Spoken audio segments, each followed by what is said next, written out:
Okay, y'all, we back at it again. Another garden bed. Okay, that's the one we're using. That's the one we're using today. Okay. uh, I usually would line it with cardboard, but this one comes with a liner. Okay, so easy to move, uh, easy to keep what's growing from the ground coming up. So let's get to it.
Okay, so we got it filled it with the tree branches and some leaves.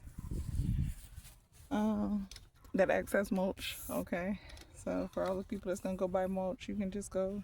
Got some trees back there. Go search through them, see what them fell on the ground. Throw it on the bottom of there. Okay, this is the soil we're using. So after you throw the mulch down, or the sticks and the leaves down. After you throw the sticks and the leaves down, then we're gonna top it with this, and we're gonna get the plants in there, and I'll be right back.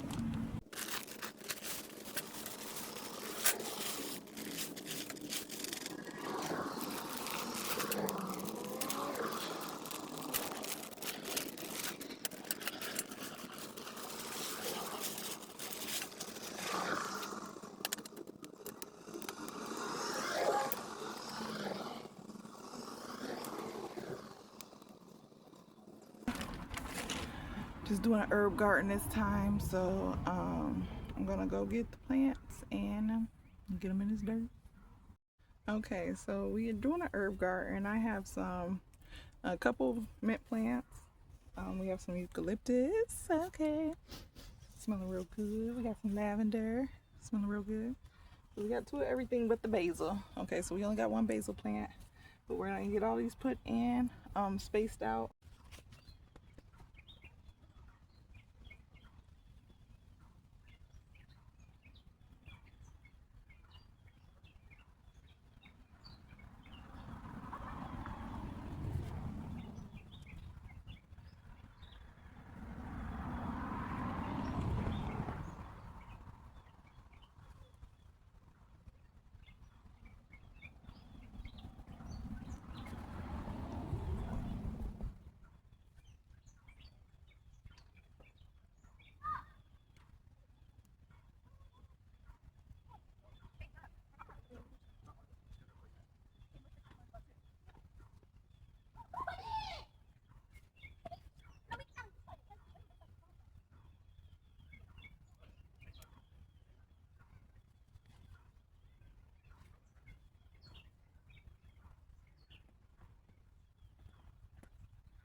Usually ones like this, they should have been taken out of here a long time ago, so it's kind of, gotta just work it a little bit more than the other.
Okay, and you guys can save these for starter plants, new starter plants. But yeah, that took me probably, well, without the confusion of the setting up the setting up the garden bed. Even with that, I think it took me like 30 minutes to get everything done. But I already had my sticks, leaves over here, or my dirt over here. You know, you just gotta prep. Okay, so get your stuff together, get it over here, get you a beautiful little garden started. I will keep you updated. So the complication was I had put the panels upside down, so now it's back right, good and sturdy. Look at those happy herbs in there. Can't wait till they start getting bigger and I can transplant them. And look at that beautiful herb garden. It's so cute. Well watered. Never garden. Never start gardening. Until I'm only able to do this today because we have the overcast today. So I was able to get out here a little earlier and do it during the day, but you usually want to wait until the sun goes down so it's not beating on your plants when you're trying to restart in a new place. Or you can get up early in the morning. Usually people ain't up that early, so just do it at night after the sun go down and they'll be great.